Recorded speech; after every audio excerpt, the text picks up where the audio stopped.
स्वागत इतना कमजोर नहीं होना चाहिए। दोनों हाथ उठा के एक भी हाथ नीचे नहीं रहे, जैसा कि पांच में से आप लोग बजा रहे हो। जोरदार तालियां दोनों हाथ उठा के।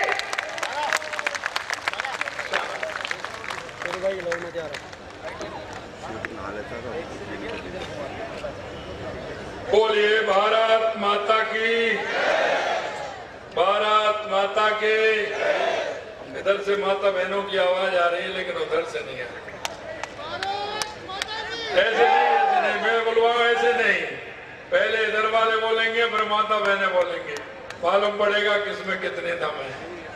पहले उधर से बोलेंगे भारत माता की, अब इधर से हमारी माता बहने बोलेंगी भारत माता की।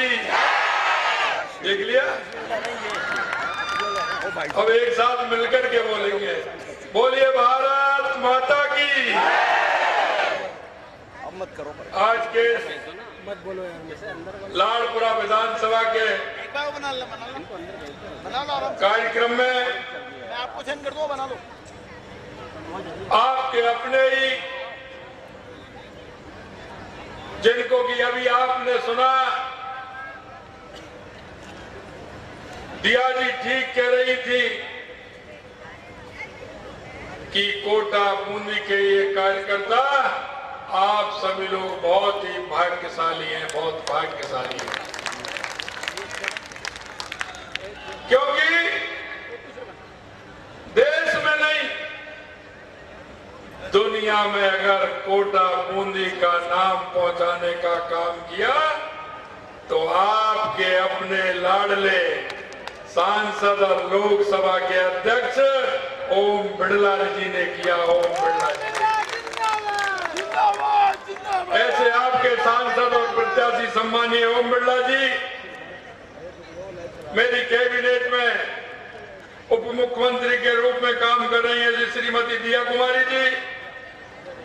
आपके कोटा दक्षिण के विधायक भाई संदीप शर्मा जी, लाड़पुरा की विधायक श्रीमती कल्पना देवी जी, हमारे कोटा संभाग के प्रभारी और प्रदेश के उपाध्यक्ष मुकेश हादी जी, प्रदेश के उपाध्यक्ष भाई मोतीलाल मीणा जी, हमारी पार्टी के वरिष्ठ नेता पूर्व विधायक सम्मानीय भवानी सिंह जी राजावत साहब, हमारी लोकसभा की संयोजक श्रीमती सुनीता व्यास जी, संयोजक लाड़पुरा भाई लक्ष्मण सिंह जी खींची साहब, हमारे भाजपा के प्रदेश मंत्री भाई भूपेंद्र सैनी जी, भाजपा की प्रदेश मंत्री अनसुईया गोस्वामी जी, पूर्व चेयरमैन खादी बोर्ड पंकज मेहता जी, महापौर राजीव अग्रवाल जी और हमारे पार्टी के जिला अध्यक्ष भाई राकेश जैन जी और लाड़पुरा क्षेत्र से आए मेरे सभी वो कार्यकर्ता, मैं देख रहा हूं उनका उत्साह, उनका उमंग। ऐसे मेरे सभी कार्यकर्ता भाई और बहनों, आपको सभी को मैं वंदन करता हूं, नमन करता हूं, आप सभी का अभिनंदन करता हूं।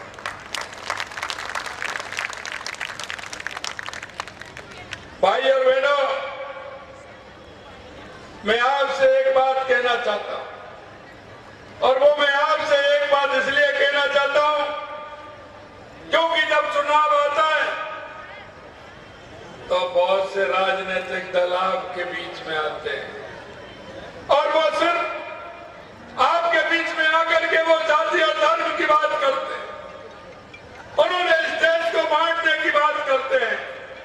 मैं आपको ध्यान दिलाना चाहता हूं, इस देश के अंदर जब हमारा देश कबीलों में बटा हुआ था, हमारा देश जब छोटे छोटे हमारे उन कबीले और उनमें जातियों में बटा हुआ था, तो जब हमारे देश के अंदर ये लोग आए, कभी हूड़ आया, कभी कुषाण आए, कभी इस्लाम आया और कभी अंग्रेज आए, इन्होंने हजारों सालों तक गुलामी की। अरे हमारे उन पूर्वजों को देखिए जिन्होंने इनसे संघर्ष किया और संघर्ष के बाद उनको आजादी मिली, उनको आजादी मिली। उन्होंने संघर्ष इसलिए किया था कि आने वाली पीढ़ी स्वतंत्र होगी, अपने हिसाब से काम कर सकेगी, वो अपने हिसाब से रह सकेगी। लेकिन मैं आपको बताना चाहता हूं मित्रों, आज भी ऐसी शक्तियां हैं जो भारत को तोड़ना चाहती हैं, कमजोर करना चाहती हैं। और वो लोग जब चुनाव आता है तो जातिवाद का नारा देती हैं, वो धर्मवाद का नारा देती हैं, वो आपस में एक दूसरे को बांटना चाहती है। क्योंकि आपने देखा होगा 70 साल के अंदर इस देश में जो हुआ है, इस देश के अंदर तुष्टीकरण के आधार पर लोगों ने चलाया, तुष्टीकरण के आधार पर उन्होंने राजनीति की है, उन्होंने भ्रष्टाचार के आधार पर राजनीति की है, उन्होंने तुष्टीकरण भ्रष्टाचार के आधार पर की है, लेकिन लूट और झूठ की राजनीति की है। जब जब चुनाव आए आपको सपने उन्होंने दिखाने का काम किया और आज भी वो सपने दिखाने का काम कर रहे आते हैं, ऐसे सपने दिखाते हैं, ऐसे वायदे दिखाते हैं। मैं आपसे इसलिए कहना चाहता हूं कि आप उनके घोषणा पत्र निकालिए, उनके घोषणा पत्र को देखिए कि उन्होंने आपसे पिछले विधानसभा के चुनाव में, उससे पहले लोकसभा के चुनाव में, उससे पहले विधानसभा के चुनाव में उन्होंने आपसे कितने वायदे किए थे। आप इन उस पर देखिए कितने वायदे किए थे। कोई वायदा उन्होंने पूरा किया क्या? अरे कोई वायदा उन्होंने पूरा किया क्या? मैं आपसे पूछना चाहता हूं। अरे उन्होंने कहा था कि 3,500 रुपए युवाओं को बोनस देंगे। भाई किसी को मिला क्या? अरे मिला हो तो बता दो। कोटा पे मेहरबानी अगर हुई हो तो बताओ ना।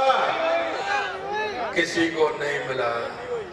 किसान भाई भी बैठे हैं, क्योंकि लाडपुरा में मुझे पता है कल्पना दी कहती रहती है कि लाडपुरा ग्रामीण क्षेत्र है, उसमें पानी की व्यवस्था भी होनी चाहिए। तो मैं किसान भाइयों से पूछना चाह रहा हूं, आपको कहा था ना हम पूरा संपूर्ण कर्जा माफ करेंगे, माफ किया क्या? माफ किया क्या? अरे पीछे बताओ, इधर वालों का हो गया शायद नहीं हुआ। तो ये लोग हैं। और मैं आपको कहना चाहता हूं, इन्होंने कहा था कि हम बिजली के दाम नहीं बढ़ाएंगे, इन्होंने 6 बार बिजली के दाम बढ़ाए। और अभी जब हमारी सरकार आई तो हमने देखा तो बिजली का 90,000 करोड़ रुपए का घाटा देके गए। 90,000 करोड़ रुपए का घाटा सिर्फ बिजली में दिया है। मैं आपसे इसलिए निवेदन करना चाहता हूं, हमारे देश के यशस्वी प्रधानमंत्री नरेंद्र मोदी जी ने 2014 के बाद देश में जिस तरह का परिवर्तन लाए, और परिवर्तन आपको दिख रहा होगा हमारी महिलाओं का। आज तक किसी ने 75 साल के अंदर किसी ने ध्यान दिया क्या? हमारी माता बहनें, उनसे पूछिए, जो हमारी माता बहनें गांव में रहती हैं, मोहल्ले में रहती हैं, वो शौच जाने के लिए अंधेरे का इंतजार करती थी, और भोर होने से पहले वो शौच के लिए निवृत्त होने के लिए जाती थी। अगर माता बहनों को सम्मान देने का काम किया तो देश के यशस्वी प्रधानमंत्री नरेंद्र मोदी जी ने किया है, बाकी और किसी ने नहीं। यही नहीं, बारिश के समय में हमारी माता बहनें खाना बनाने के लिए ईंधन इकट्ठा करती थी, बारिश होती थी उसको छुपा के रखती थी, और जब बारिश आती थी तो वो क्या होती, फूकनी, उससे दे फूक, आधी धुआं आंखों में जाती थी, आधी धुआं फेफड़ों में जाती थी। कितनी परेशान रहती थी।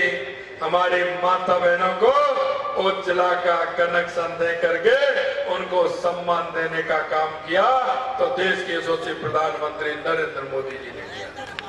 मैं आपसे कहना चाहता हूं, अरे वो गरीब आदमी बैंक के खाते की तो बात छोड़िए, वो बैंक की चौखट पर पैर नहीं रख सकता था।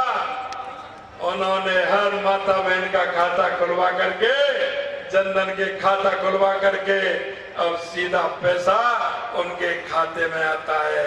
उन्हें पहले प्रधानमंत्री जी कहते थे, पहले वाले प्रधानमंत्री जी कहते थे कि हम 1 रुपया भेजते हैं 15 पैसे पहुंचता है। अरे भाई 15 पैसे पहुंचता है, वो टिकली का रुपया जाता है क्या? सड़क से जाता है क्या? कि सड़क पर जाते जाते दिल्ली से कोटा तक घिस जाता है और वहां जाकर के वो 15 पैसे